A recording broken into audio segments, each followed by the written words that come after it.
Assalamu alaikum everyone, welcome back to the channel Unani Medicos, and this is the 6th lecture of the chapter Mizaj, and today's topic is Mizaj-e-Akalim, that means Mizaj according to different regions, and this is truly based upon the syllabus of NCSM. So let's see what is Mizaj.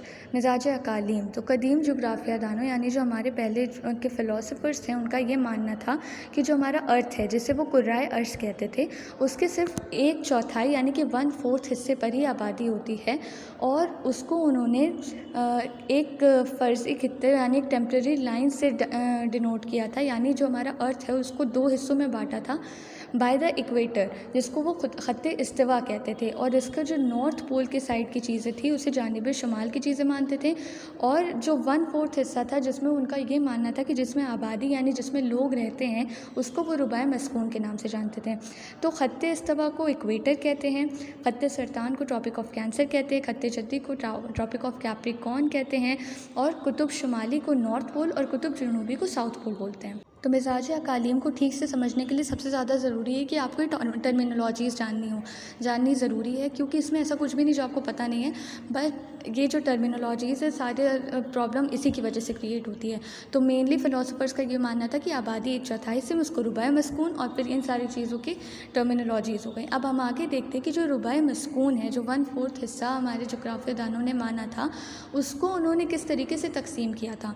मतलब उनका मानना था कि जो अर्थ के बिल्कुल बीच से line जाती वो है इक्वेटर यानी ख़त्ते इस्तिवा, और इक्वेटर से नॉर्थ पोल तक उन्होंने जो हिस्सा जिसमें वो समझते थे कि लोग बसते हैं उसको 7 हिस्सों में तकसीम किया गया था। तो अब ये तकसीम भी 2 तरीके से की गई थी। जो पहला ग्रुप था उन्होंने क्या किया था कि इक्वेटर से लेकर नॉर्थ पोल का एरिया पूरा 90 डिग्री का एरिया होता है, लेकिन उन्होंने क्या किया था कि जो 24 डिग्री कुतुब शुमाली की तरफ छोड़ दिया, यानी नॉर्थ पोल की तरफ 24 डिग्री का जो हिस्सा था वो छोड़ दिया था, यानी इक्वेटर से लेकर 66 डिग्री तक का जो इलाका था उसको 7 हिस्सों में तकसीम किया था और उनके नाम दिए गए थे। और जो 66 डिग्री से 90 डिग्री तक यानी नॉर्थ पोल के साइड का इलाका था उसको उन्होंने खारिज अकालीम माना था, यानी 24 डिग्री का हिस्सा छोड़ दिया गया था। तो ये थी हमारी पहली तकसीम। अब इसी तरीके से हमारी दूसरी तकसीम भी है। तो उसमें क्या होता है, अब जो हमारा दूसरा गिरोह था उसने क्या किया, रुबाए मस्कून के उसी इलाके को जो पूरा 90 डिग्री का एरिया था उसमें से 10 डिग्री का एरिया उन्होंने ख़त्ते इस्तिवा यानी कि इक्वेटर के करीब खारिज छोड़ दिया, और उसके बाद 30 डिग्री का एरिया हमारे नॉर्थ पोल की तरफ खाली छोड़ दिया, और उन दोनों ही एरियाज़ को क्या कहा गया, खारिज अकालीम कहा गया। और बाकी का जो बीच में 50 डिग्री का एरिया बचता है उसको उन्होंने 7 हिस्सों में तकसीम किया। तो पहली तकसीम में सिर्फ ख़त्ते इस्तिवा सिर्फ नॉर्थ पोल के साइड पर खारिज अकालीम पाई जाती है जो 24 डिग्री की होती है, और दूसरी तकसीम में 90 डिग्री में से 10 डिग्री इक्वेटर की तरफ छोड़ा गया और 30 डिग्री हमारे नॉर्थ पोल की तरफ छोड़ा गया।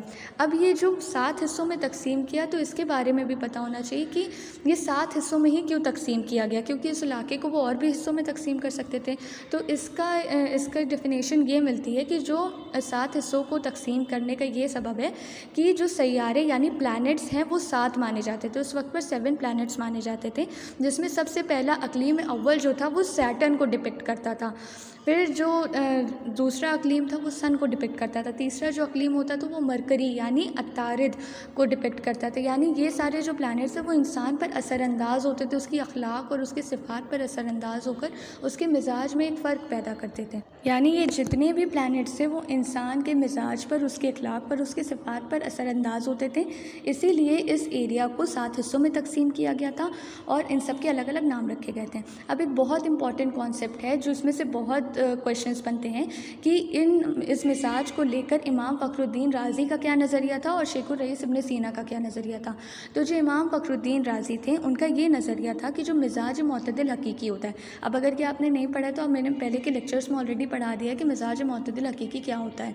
तो इसके बारे में इमाम फ़खरुद्दीन राज़ी का ये नज़रिया था, जो 4th एरिया के लोग होते हैं यानी अक़लीम चहारुन के लोग होते हैं वो मिजाज मोतदिल हकीकी से ज़्यादा करीब होते हैं, क्योंकि यहाँ पर क्या होता है, इक्वेटर पर क्या है कि गर्मी ज़्यादा पड़ती है, पोल्स नॉर्थ पोल हो या साउथ पोल हो उस पर ठंडी ज़्यादा पड़ती है। इसलिए माना गया था कि ये जो इलाका होता है वो बीच का इलाका होता है, यानी ना इसमें ठंडी के असर ज़्यादा होते हैं ना गर्मी के असर ज़्यादा होते हैं। तो यहाँ रहने वाले जो लोग होते हैं उनका जो मिजाज होता है वो मिजाज मोतदिल हकीकी से ज़्यादा करीब होता है।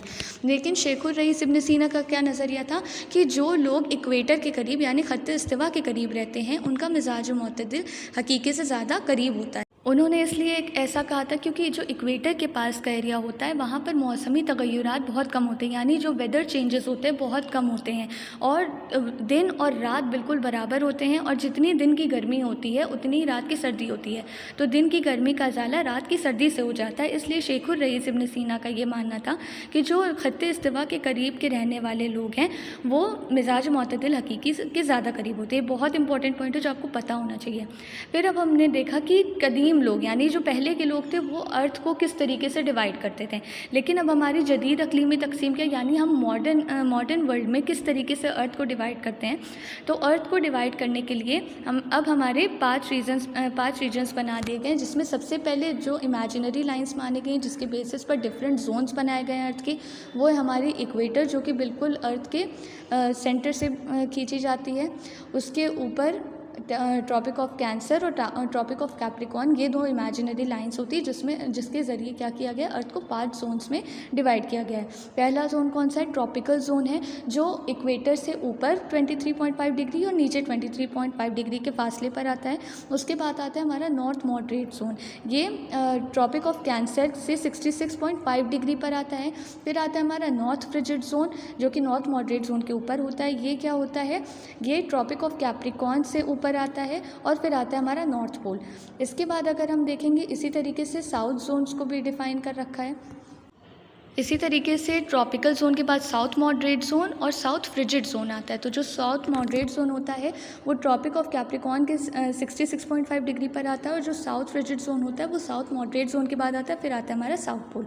तो ये पिक्चर में आप देख सकते हैं, मैंने मार्क कर दिया है कि पहले ट्रॉपिकल जोन होते हैं, फिर टेम्परेट जोन यानी कि north moderate zone, north frigid zone और उसके बाद हमारे पोलर जोन्स आते हैं यानी नॉर्थ पोल और south pole. So modern classification में तो आपको प्रॉब्लम नहीं होनी चाहिए क्योंकि सबको पता है कि अर्थ के कैसे जोन्स डिवाइड किए गए हैं। मेन जो आपको फोकस होना चाहिए वो कदीम क्लासिफिकेशन पर होना चाहिए कि उनको 7 हिस्सों में तकसीम किया गया है। वाइवा में इससे क्वेश्चंस पूछे जा सकते हैं कि सिर्फ 7 हिस्सों में ही क्यों तकसीम किया गया, तो आपको बताना होगा कि प्लैनेट्स की वजह से किया गया है। और जो इमाम फ़खरुद्दीन राज़ी और इब्न सीना का नज़रिया है वो बहुत इंपॉर्टेंट है। So if you thank you for watching the video and if you like the video please do share, subscribe and please comment on the video.